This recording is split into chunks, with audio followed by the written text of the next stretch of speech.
Blanca Celina tenía 32 años cuando falleció y lo hicieron de la peor forma. Su muerte marcó mucho a la ciudad de Luque, principalmente al barrio donde ella vivía, porque ella era una joven madre y además todo eso que trae consigo la juventud propiamente de todos los sueños que tenía, todo lo que implicaba su trabajo, su familia, lo que significaba para ella propiamente la vida. Y fue de la peor forma, vulnerando a su propio ser cuando que ella tenía un simple objetivo aquel día donde había ocurrido todo. En el año 2008. Tenía solo la intención de ir a traer plata de un cajero que estaba instalado en el aeropuerto Silvio Pettirossi. Ahí había ocurrido todo. Esta noche vamos a analizar uno de esos casos donde para la policía, si bien resolverlo no llevó mucho tiempo, sí los detalles técnicos fueron claves a la hora de analizar pista por pista para poder también, a través de un análisis forense, determinar quiénes eran los sospechosos.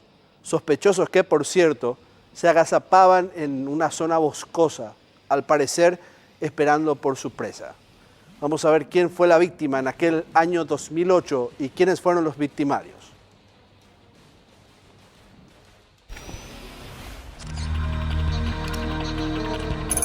Perfiles. Víctima. Nombre: Blanca Celina Arévalos Gaona. Edad: 32 años. Nacionalidad: paraguaya.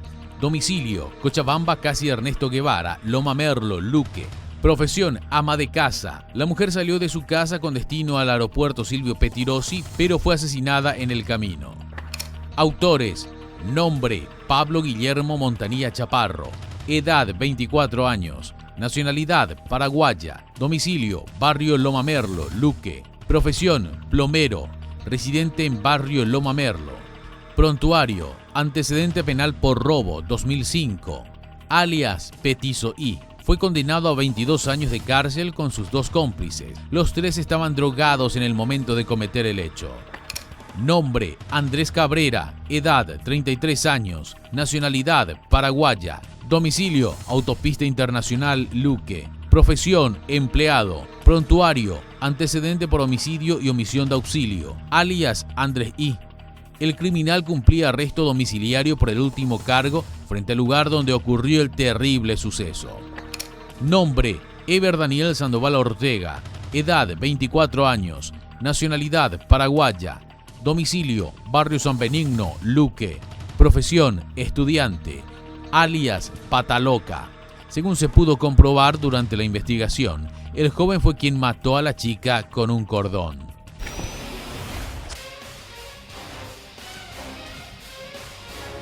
Blanca tenía un objetivo aquel 2008 cuando todo ocurrió. Tenía que sacar plata de un cajero automático.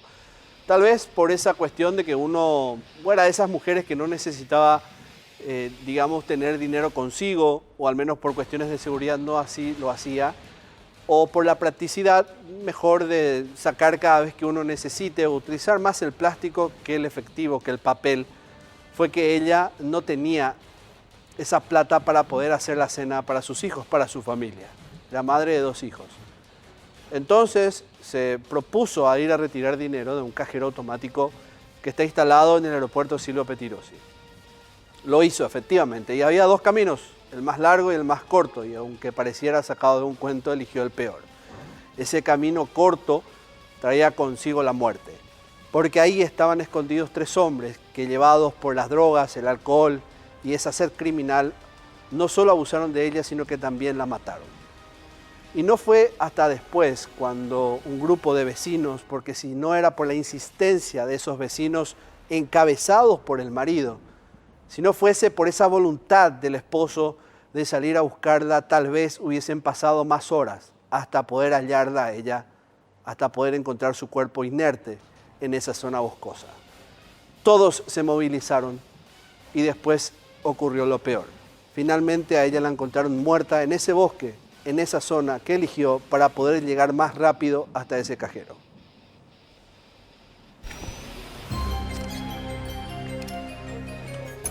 ¿Qué pasó? Las malezas mal cortadas escondían una desgarradora escena. Un caminito de tierra llevaba directo al sitio, donde yacía inerte y semidesnudo el cuerpo de una joven madre de 32 años, cuyo único pecado fue sortear un bosquecito como atajo para llegar al aeropuerto internacional Silvio Pettirossi. Blanca Celina Arévalos Gaona estuvo perdida por 7 largas horas. Se levantó indicios del lugar de los hechos, del lugar del hallazgo, del Por ejemplo, cadáver, el lugar de los hechos todavía. ¿Qué se encontró ahí? Y se hizo una expedición física ya de la mentira. ¿qué se encontró? Y estamos cotejando justamente el Capri, donde se encontró aparentemente semen vaginal. Estamos a esperar con el informe criminalístico. Ella salió de su vivienda ubicada entre las calles Cochabamba y Ernesto Guevara del barrio Loma Merlo, Luque, cerca de las 18 horas del lunes 21 de enero del 2008. Debía llegar en cuestión de minutos al aeropuerto, extraer algo de dinero del cajero automático y regresar a casa. Sin embargo, no volvía. ¿La señora pudo llegar al cajero? Es lo que todavía tenemos que cotejar porque ahora el señor está facilitando el número de cuenta y eso se va a requerir el informe correspondiente en la cooperativa. ¿Podría el aeropuerto en ese sentido con algunas cámaras que tiene ayudar en este Vamos a momento? solicitar todos los informes, ¿verdad? En principio creemos que no se hizo la extradición, ¿verdad? Pero eso tenemos que llegar a la certeza realmente con los informes. La desesperación invadió por completo a su marido, Nicolás Lescano. Acudió a la oficina de guardia de la comisaría tercera de Luque, pero debían pasar al menos 24 horas de su desaparición para que puedan salir a buscarla. Nicolás no se quedó de brazos cruzados y él mismo empezó la búsqueda. Recorrió todas las zonas aledañas, pero en ningún sitio la encontró.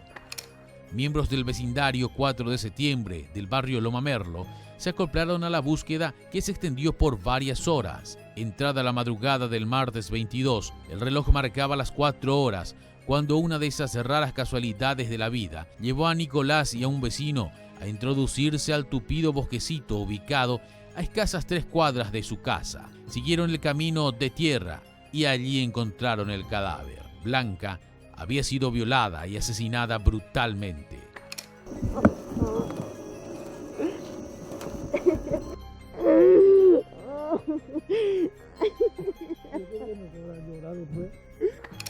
Y ellos se pelean por el voto y acá la gente se muere violada, así todo. No se puede salir más en las calles ni a retirar ni la platita y eso. Imbécil, yo acá. ¿Cómo era ella como persona? ¿Ustedes son vecinos, parientes? Ella es mi cuñada demasiado buena, increíble, yo no puedo creer lo que pasó de ella.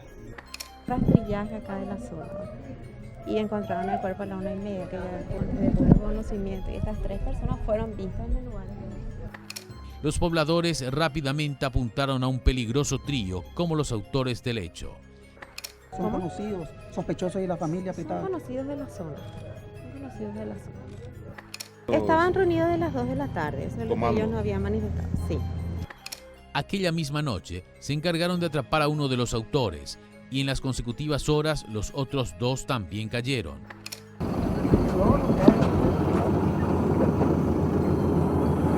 Andrés Cabrera y Guillermo Montañez, no, nada.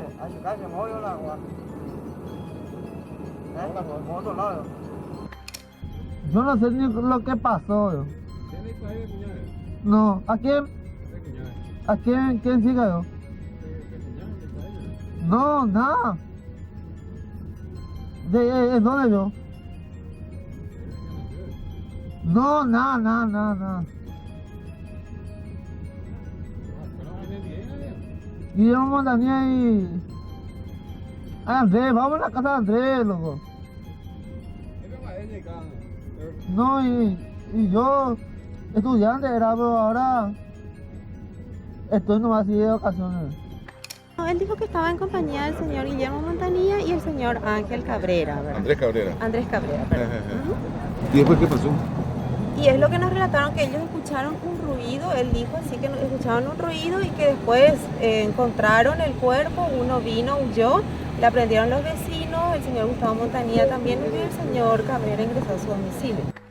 Un cóctel de vino y drogas se conjugaron para cegar la vida de la mujer y dejar a 2 niños inocentes huérfanos.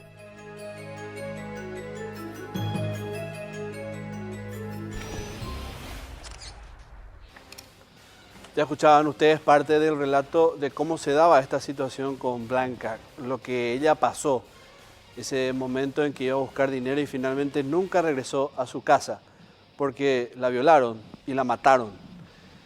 Estos hombres dejaron muchos cabos sueltos, no solo en cuanto a ese hecho en sí del abuso sexual, deleznable por cierto. Ahí quedado una serie de evidencias que vamos a analizarlo más adelante, pero también algo que para la ciencia forense es determinante son los mensajes que en el cuerpo deja una víctima.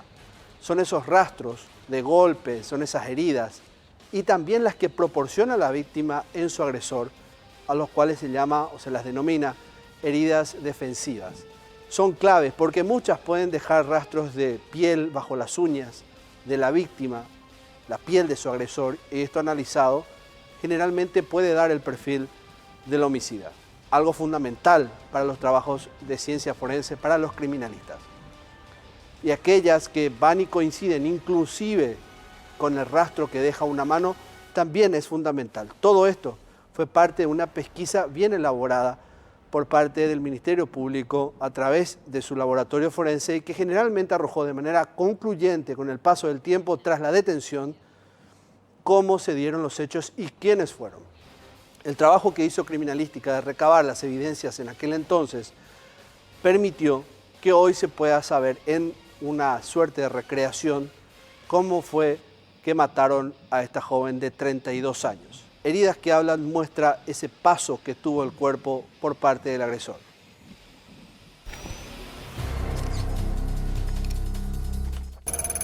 Heridas que hablan. Asfixia mecánica por ahorcamiento fue la causa de la muerte determinada de Blanca Celina Arévalos. Los criminales utilizaron un cordón para acabar con la vida de la mujer, elemento que fue encontrado aún atado a su cuello en el momento del hallazgo del cadáver. De acuerdo a la inspección hecha por los profesionales, durante el ataque la mujer sufrió una fractura cervical a causa del estrangulamiento. Los 3 detenidos también fueron sometidos a una inspección forense que reveló la tenaz resistencia que tuvo la víctima al ataque. Eber Daniel Sandoval presentaba escoriaciones en la región supraclavicular, la zona torácica posterior y el abdomen. Además, el joven presentaba hematomas en varias partes del cuerpo, producto de una golpiza propinada por vecinos y familiares de la víctima en el momento de ser detenido. Los golpes más importantes recibió en la parte del rostro y la cabeza, donde presentaba heridas en el ojo derecho, la boca y la nariz. Guillermo Montanía, por su parte, presentaba excoriaciones de aproximadamente 4 centímetros de longitud en el brazo, antebrazo y la región clavicular derecha. Además, otras en la región lumbar izquierda, en la cintura. El último de los acusados, Andrés Cabrera, presentaba excoriaciones de 3 centímetros de longitud en el cuello, el pecho y la zona supraclavicular. De acuerdo a la inspección forense realizada en la tarde del martes 22 de enero, las heridas tenían una evolución de 24 horas. Y ahora vamos a ver, de acuerdo a la documentación también extraída y elaborada por parte del Ministerio Público, cuál fue el arma homicida. Sabemos que ella fue ultrajada, que fue abusada sexualmente, pero hubo para la asfixia mecánica, como determina heridas que hablan, ¿cuál es el elemento contundente y el arma homicida? Contundente no, sino que lo que se utilizó para matarla. Y tenemos el documento del Ministerio Público donde habla de un cordón de color celeste con un nudo anterior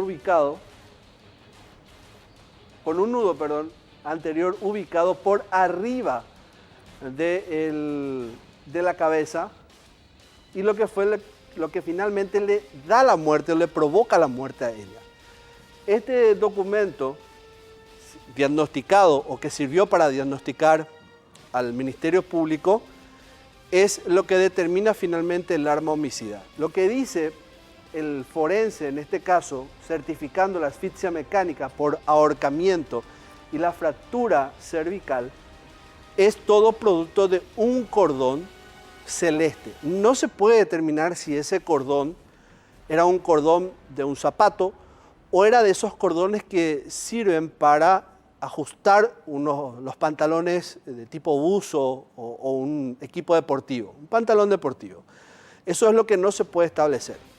Pero sí a ciencia cierta, según al menos los forenses, los técnicos, es que el arma utilizada para asfixia mecánica de Blanca fue un cordón de color celeste.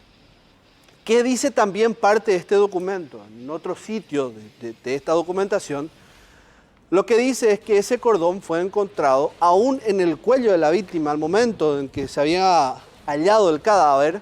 Ese cordón celeste estaba todavía con la víctima, estaba ahí al alcance, y eso fue determinado, ubicado, individualizado por la policía forense, por la policía de criminalística, y así logran establecer posteriormente, de acuerdo ya a los estudios forenses, por la lesión interna que genera en el cuello y los rastros, que esa es el arma homicida. Y ahora vemos en evidencia lo que se encontró aquel día. Nos quedamos con este primer documento, esta primera fotografía. Estos son documentos del caso, que habla de un papel higiénico,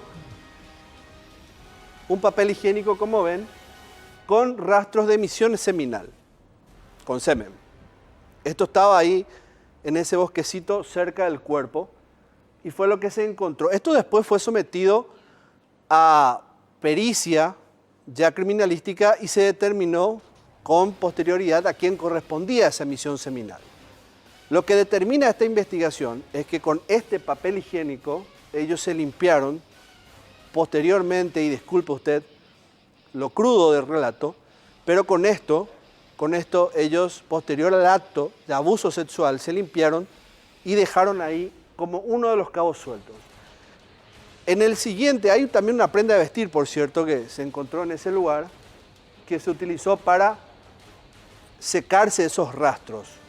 Después encontraron esto, que es una prenda también de vestir, que tenía, a más de emisión seminal, también tenía fluidos humanos, es decir, tenía sangre. Posteriormente se estableció que esa mancha oscura que ustedes están viendo ahí era sangre de la víctima. Se hizo un análisis, ya sea del cuerpo como también de lo que estaba acá, de esta mancha oscura, y se determinó a la reacción del luminol de que esto era sangre humana y que pertenecía a Blanca. Son dos evidencias que van cerrando hacia un mismo círculo. Ya tenían por un lado fluido orgánico, emisión seminal, que tenía que ser de alguien, que tenían que encontrar y apuntaba a un autor. Era cuestión solo de identificar y posteriormente esto. Vamos a seguir dentro de este cúmulo de pruebas y evidencias que se había encontrado. Y tenemos este documento. ¿Qué es esto? Estos rastros, esta es la mano de uno de los autores del hecho, es de Eber Sandoval, del autor del homicidio, es decir, de aquel que con el cordón le sujetó al cuello, le estiró y le mató. ¿Qué tiene de particular, usted dirá, esta mano? Bueno, esta mano, como yo le había dicho, es tan importante muchas veces el análisis forense, porque hay heridas defensivas que son muy determinantes para dejar un mensaje a los investigadores. Y en este caso pasó, porque él, cuando le mata a ella, en ese acto de pelea, ella de resistirse a su agresor, comienza a intentar zafarse de él. Lo cual en ese momento mismo, por la uña que tenía él, unas uñas bastante crecidas, hace que también le raspe la piel, y ese rastro de tejido epitelial queda bajo estas uñas. ¿De quién era la piel? De Blanca. Era la tercera evidencia encontrada por el Ministerio Público, por la Policía Forense, para poder determinar quiénes eran los autores de este hecho. Tenemos otra fotografía más, y esto ya es parte de los trabajos de investigación. Machetes o arma blanca que se había utilizado también para violentar a la mujer. Esto también se había después comprobado que fue utilizado por ellos, por los rastros que quedaron en la empuñadura de todas estas hachas, de todas estas herramientas de jardín, y según al menos la indicación se comprobó que si bien pueden ser utilizados para violentar, la intención de estos machetes era de limpiar la zona del bosquecito donde ellos estaban bebiendo y al parecer estaban drogándose o con marihuana o con crack. El punto es que esto también se constituyó en una prueba fundamental después para sostener el hilo conductor que llevaba finalmente al escenario de que ellos eran los responsables de este hecho. Porque se encontró esto en la casa de uno de los autores también, de uno de los 3 autores de este hecho, de la muerte de Blanca. Esto se encontró, estos machetes, les decía, en una casa, y esa casa estaba frente mismo a ese baldío, a ese bosquecito donde había pasado todo. Para la policía estaba más que claro quiénes eran los autores de este hecho. Y si bien nos estamos adelantando un poco en la cronología de esto, a la vuelta del corte les prometemos cómo la policía llega a identificar a estas personas, quiénes fueron los autores de este hecho, cómo el marido de Blanca llega a sospechar de quiénes eran y cómo toda una comisión vecinal en ese mismo y unísono pensamiento llega también a apuntar a 3 vecinos de la zona. Todo esto a la vuelta del corte.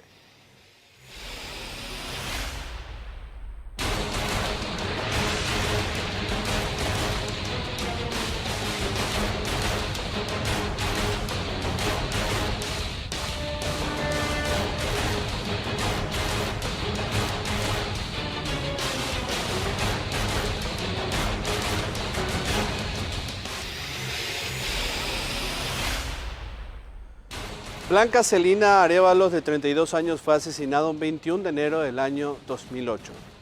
Ella tenía la intención de cocinar una cena para sus hijos, para su esposo. Vivía en Luque y para ello debía cruzar un trayecto a pie para poder sacar plata con su tarjeta de débito de un cajero automático que estaba instalado en el aeropuerto Silvio Pettirossi. Para evitar hacer muchas cuadras, muchos metros, decide tomar un camino que de cierta forma le iba a cortar ese trayecto hasta el aeropuerto. Pero eligió lo peor. En ese lugar, que era un bosque, estaban 3 hombres bebiendo, drogándose, y al parecer ya ella estaba siendo vigilada por estos hombres hacía bastante tiempo. Ellos, uno pudiera pensar que se situaron en ese lugar de manera fortuita. Otros piensan que sí, planificaron el hecho. Lo cierto es que abusaron de ella y finalmente la mataron con un cordón, asfixiándola y dejándola tirada en ese mismo sitio. Horas después, su marido y una comisión vecinal logran ubicarla y gracias a eso la policía también comenzó un trabajo investigativo que en pocas horas llega a la identificación plena de quienes habían sido los autores de este hecho. Dejaron una estela de evidencias muy comprometedoras que sirvió para establecer la teoría del hecho.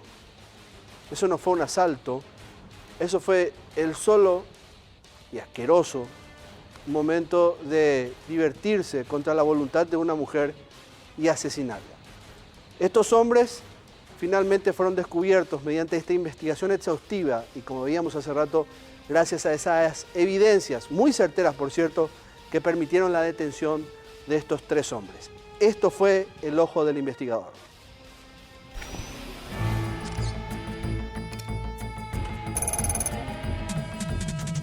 Hubo un testigo presenciable, él mismo colaboró bastante con nosotros, nos mostró las circunstancias del hecho, cómo primeramente ultrajaron a la víctima, cómo la asesinaron y las situaciones consiguientes. Nosotros tuvimos acceso al testigo casi inmediatamente al hecho. Él nos comentó de cómo ocurrieron, entonces tuvimos que preservar un poquito su identidad primeramente para posterior hacer las tareas legales y poder hacer como corresponde. Durante una reconstrucción, el muchacho nos indicó exactamente de cómo ocurrieron los hechos, la posición en que le ultrajaron a la víctima primeramente y cómo le quitaron la vida. No por el hecho de que él haya sido consumidor o esté bajo algún tipo de efectos de drogas o estupefacientes, él deje de ser testigo presenciable. Gracias a Dios él pudo colaborar bastante con la gente que se encargó de la investigación y fue de mucha importancia su testimonio.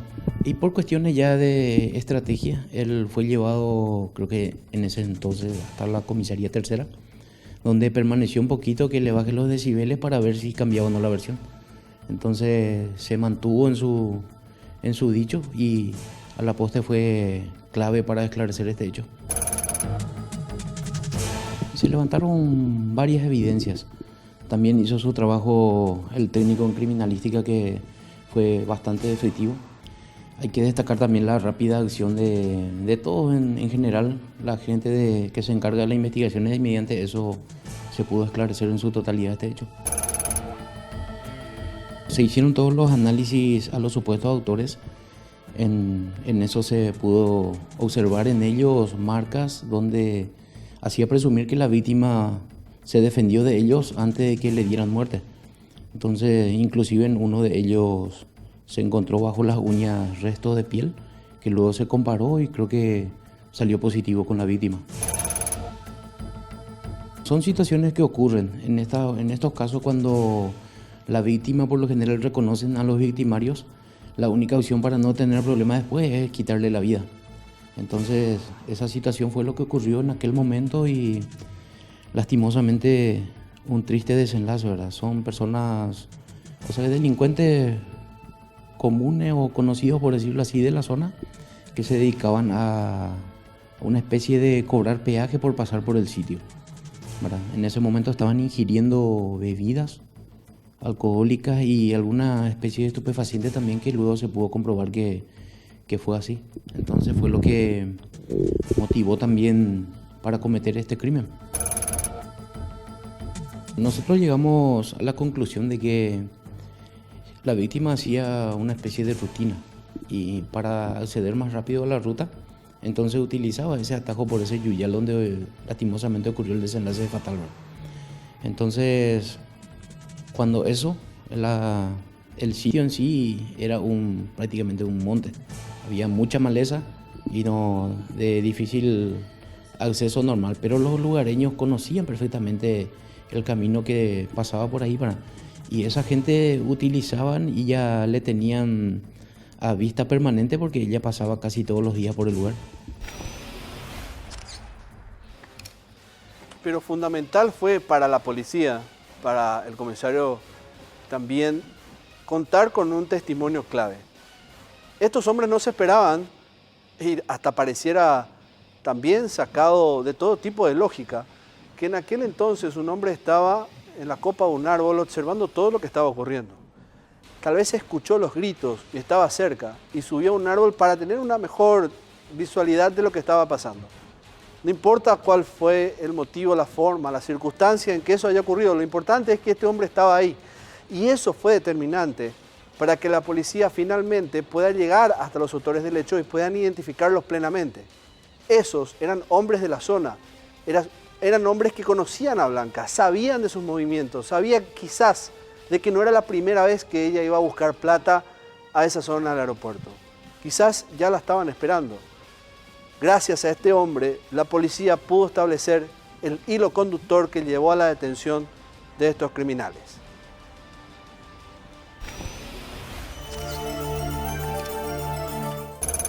Un testigo clave. Desde lo alto, casi en la copa de un árbol, un vecino fue la pieza clave para resolver el crimen del que fue víctima Blanca Celina.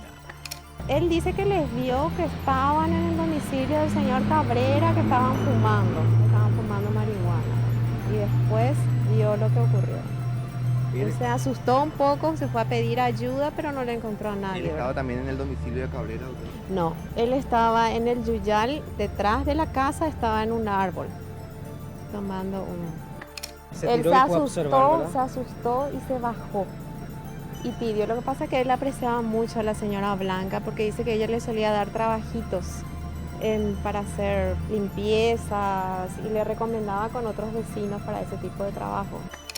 El testigo relató que se encontraba en el monte cuando aprovechó la noche del lunes para beber un poco de alcohol, hasta que en un momento observó 3 rostros conocidos ingresar al baldío. Subió al árbol y desde allí vio paso a paso cómo 3 hombres se turnaban para someter sexualmente a una mujer frente a la casa de uno de ellos. Cuando fue, digamos, tomada por los 3 imputados hoy y la llevaron hasta adentro de este bosquecito, ¿verdad? Porque es prácticamente una zona difícilmente penetrable. Eso ha constatado este juzgado y posteriormente fue sometida sexualmente. Indicó la posición de la víctima y que posteriormente le sacaron la vida, ¿verdad? Luego la mataron, los machetes en mano ingresaron nuevamente para liberar un sector de las malezas y hasta allí arrastraron el cuerpo de Blanca. ¿Él pudo confirmar si la mujer fue atacada a la vuelta o cuando se estaba yendo? Él dice que fue cuando se estaba yendo hacia la autopista, por el Tapepoí, que le dicen. Y que ahí la agarraron, le introdujeron en el yuyal y la condicionaron y después la amasaron. ¿Usted la pudo precisar más o menos el horario que se produjo? A la tardecita. A la tardecita. ¿Y fueron los tres? Él no puede precisar una hora exacta, pero indicó que fue a la tardecita. ¿Los tres la interceptaron a esta mujer? Sí, ¿o señor. uno de ellos? Sí, los tres. Él acusa a Ever Sandoval como quien perpetró el homicidio, ¿verdad? Pata loca. Pata loca. Sí, ese es el apodo con quien él le manifiesta y le conoce como Pata Loca, Petizo y Andrei. Él los conocía perfectamente. Eran tres conocidos delincuentes del barrio, a quienes identificó por sus respectivos alias. Relató pormenorizadamente cómo ocurrió los hechos. Eso me manifestó. ¿Individualizó a los tres detenidos? Así mismo, plenamente individualizado. Él le llamó por sus nombres, ¿verdad? Como les conoce, Pata Loca, Andrés y un Petizo I de Villa San Francisco, ¿verdad? Fue fundamental el requerimiento del Ministerio Público porque le amenazaron de muerte al señor si es que él contaba lo que vio en ese momento. ¿Quiénes lo amenazaron, fiscal? Familiares de los imputados. La calza de la víctima fue utilizada por los criminales para limpiarse, elemento fundamental para inculparlos posteriormente.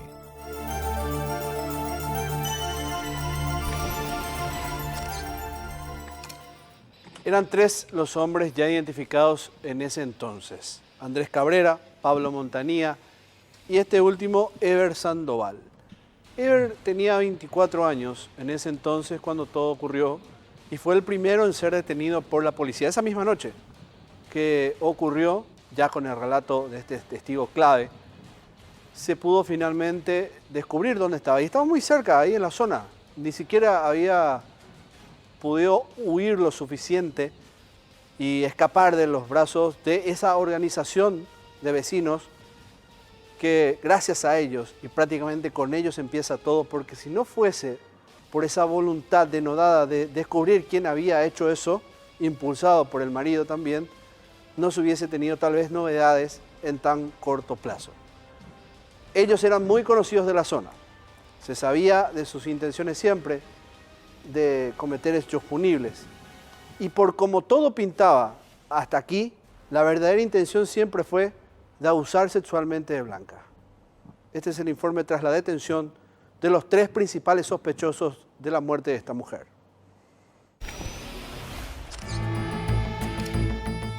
Tres implicados en el hecho. Detenido y agredido por turba. Desde el mismo momento en que fue encontrado el cuerpo de Blanca Celina, vecinos del barrio Loma Merlo apuntaron a un trío de jóvenes conocidos por sus andanzas en el submundo de la delincuencia.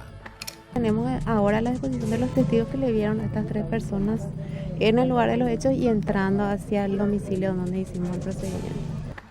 Fue así que llegaron aquella misma noche hasta Ever Daniel Sandoval. Al atraparlo, los lugareños aprovecharon para aplicarle una brutal golpiza y entregarlo a los agentes de la comisaría tercera local. Un joven que, si bien no tenía antecedentes hasta entonces, figuraba entre los conocidos adictos de la zona. Ever, conocido como Pata Loca, contó lo que ocurrió y con quienes estuvo compartiendo cuando sucedió el horrendo crimen. De acuerdo a la versión del testigo, fue él quien estranguló a la víctima. Nada, yo nada, nosotros estamos tomando nomás y justo así. En la casa de Andrés, vamos a su casa, ahora mismo. No le estamos tomando ahí en la casa de Andrés Cabrera y con... Si quiero, vamos y no le voy a mostrar dónde es. Estamos tomando ahí y estamos comiendo chorizo. Todo tranquilo estamos. Entre tres estamos. No, yo levanto mi cara, yo no soy nada. Vamos a buscarle luego y con quién estamos. otro lo negó. Andrés Cabrera, otro de los involucrados, actuó con toda la tranquilidad del mundo ante la presencia de las autoridades y los medios de prensa apostados frente a su casa, entrada la mañana del martes 22 de enero del 2008. Por varias horas, los investigadores esperaron la firma de la jueza para poder ingresar a la vivienda. En ese interín, el entonces sospechoso negó ante las cámaras haber participado en el macabro hecho. Acércate un poco más, amigo.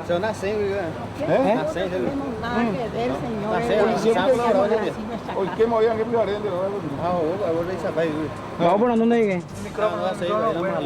No, güey. Ande piso se fuera. Ellos dicen que los mandé. Pero igual se fuera, tío.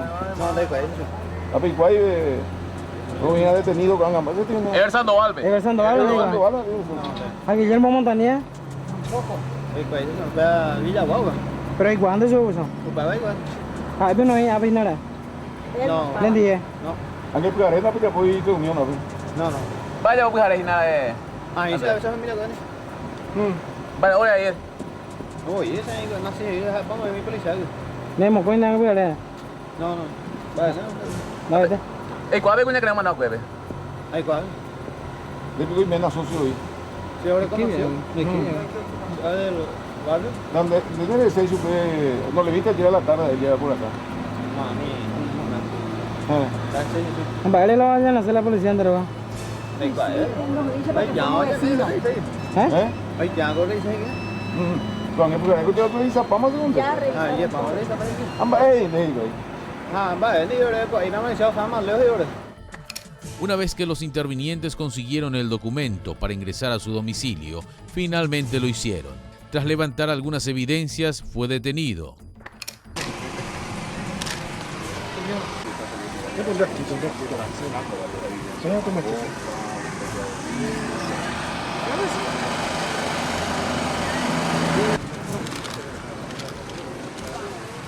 Andrés, ¿vos seguís sosteniendo que sos inocente? Sí, señor. ¿Por qué te llevan? Por sospecha.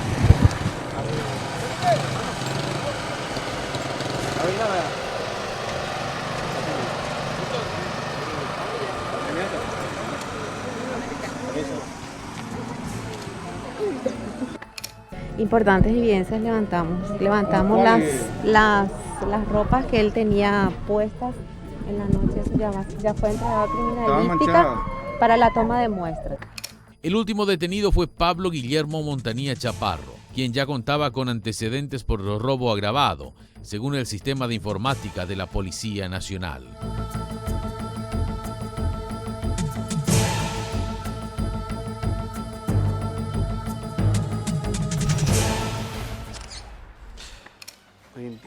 Impresionante la actitud de Andrés, ese cinismo con el que contaba primeramente que él no era, típico tal vez de una actitud sociópata, según al menos especialistas. Era Andrés, Pablo y Ever, los tres sospechosos principales de este caso. Y un mapa que hicimos en el laboratorio de escena del crimen nos muestra justamente la zona de las detenciones. Estamos viendo, este es el barrio Loma Merlo de Luque, nos situamos en la ciudad de Luque, y establecemos quiénes son los responsables. Les decíamos Andrés, Ever y el otro Pablo Montañez. Son los tres detenidos. Estamos viendo la zona donde Villa San Francisco, Loma Merlo de Luque siempre es el primero detenido. Ernesto Guevara, casi Cochabamba, otro de los puntos de detención. Valparaíso, casi Cochabamba, también es otro de los puntos de detención. Y la zona de la autopista de Silvio Petirosi, que es el lugar donde ocurre. Y en este segundo mapa, ahí están viendo que todo esto ocurre en un radio, o en este caso es un triángulo para establecer realmente un punto exacto de referencia. Ocurre todo en más o menos 1.8 kilómetros, ¿verdad? Podríamos decir que en esta zona se da toda la situación de las detenciones y el punto donde ocurre. Este es el lugar donde ocurre el hecho y estos son los puntos de detención. Llamativamente, los lugares de detención son la escena del crimen y la vivienda de los autores del hecho. ¿Qué les queremos decir con este mapa? Que los tres hombres involucrados en este hecho son vecinos del lugar. Y como les decía hace rato, los tres conocían muy bien a Blanca. Por eso es fundamental este mapa, porque demuestra que todos ellos tenían una actitud de seguirla, una actitud de emboscarla y finalmente abusar de ella, que al parecer fue el objetivo en este caso. No fue robarla o sacarle dinero, no fue asustarla, no fue amenazarla. Directamente quisieron abusar de ella y de hecho que lo cometieron. Y con el plus de que la mataron. Y esto todo ocurrió cuando ella iba camino al cajero, ni siquiera fue de retorno, para decir que la intención era de sacarle dinero. Nada de esto es cierto. Esto ocurrió apenas ella intentaba llegar a ese cajero automático para sacar plata y hacerle una cena a sus hijos, a su familia. Ahí fue que abusaron de ella y la mataron. Todos vecinos de esta misma mujer, de Blanca. Todos residentes del barrio Loma Merlo de Luque. Y esto es lo que gráficamente la policía estableció y por eso también, en parte, sirvió para detenerlos rápidamente, porque se conocían todos. A la vuelta del corte llegamos a la conclusión de cuánto fue la condena para estos 3 hombres que, por cierto, hasta hoy día la siguen compurgando.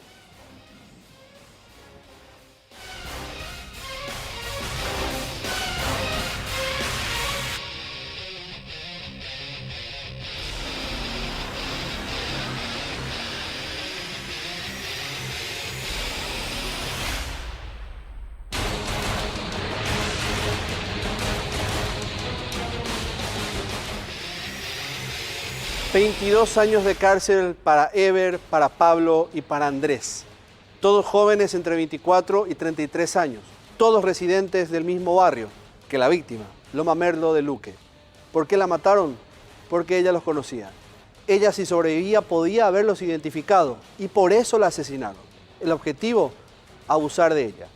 Esto ocurrió un 21 de enero del año 2008 y no fue hasta el año 2011, 3 años después, soportado por la familia, en que supieron la justicia por parte de los organismos de justicia, por cierto. 22 años de cárcel que ellos están compurgando ahora y de no darse algún tipo de medida, de apelación, de una intención, van a estar hasta el año 2030 haciendo justamente esa compurgación de lo decidido por un tribunal.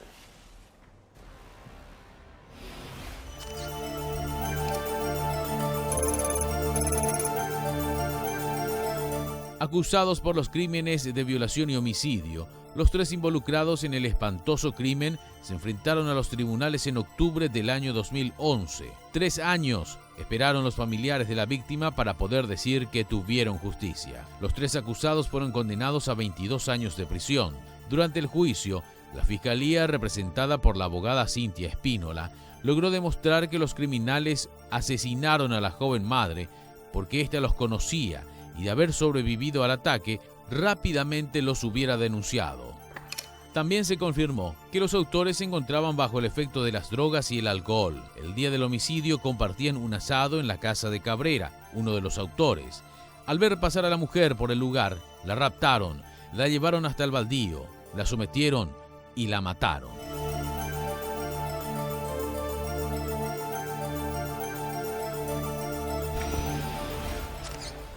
Blanca dejó huérfano a 2 niños y estos hombres continúan encerrados en la cárcel y se espera que sea hasta el año 2030 que estén ahí tras las rejas en la cárcel de varones del barrio Tacumbú. Blanca, un 21 de enero del año 2008, salió de su casa en Loma Merlo para ir a sacar plata de un cajero en el aeropuerto Silvio Pettirossi. No era ni siquiera demasiado tarde para que la muerte finalmente la intercepte en un bosque que ella eligió, o un camino, un yuyal, para acortar ese trayecto de apenas 500 metros para llegar al aeropuerto Silvio Pettirossi. Para no hacer las 5 cuadras eligió un camino corto y ahí la estaban esperando. Muchos creen que al ser vecinos ellos de la zona, apenas vivían en un radio de 2 kilómetros, todos de la casa de ella y también del lugar de la escena del crimen, que ya la conocían y la venían siguiendo de hace bastante tiempo. Mediante una organización vecinal y la valentía de su marido, pudieron detener rápidamente, con apoyo de la policía, a los 3 involucrados en este hecho. Así damos final a un capítulo más en Escena del Crimen, agradeciéndoles por esta preferencia de hace un año que venimos proyectando estos hechos policiales. Muchas gracias a todos. Y también a mis amigos de Óptica Carrón, que siempre están ahí, también hace un año, dándome el mejor servicio en cuanto a óptica se refiere, y es justamente uno de estos los marcos que luzco todos los días y que me ayuda también a hacer mejor mi trabajo. Muchas gracias. Ellos están en Cerro Corá y Tacuarí. Vayan y aprovechen las ofertas. Nos reencontramos la próxima semana en un capítulo más, aquí en Escena del Crimen.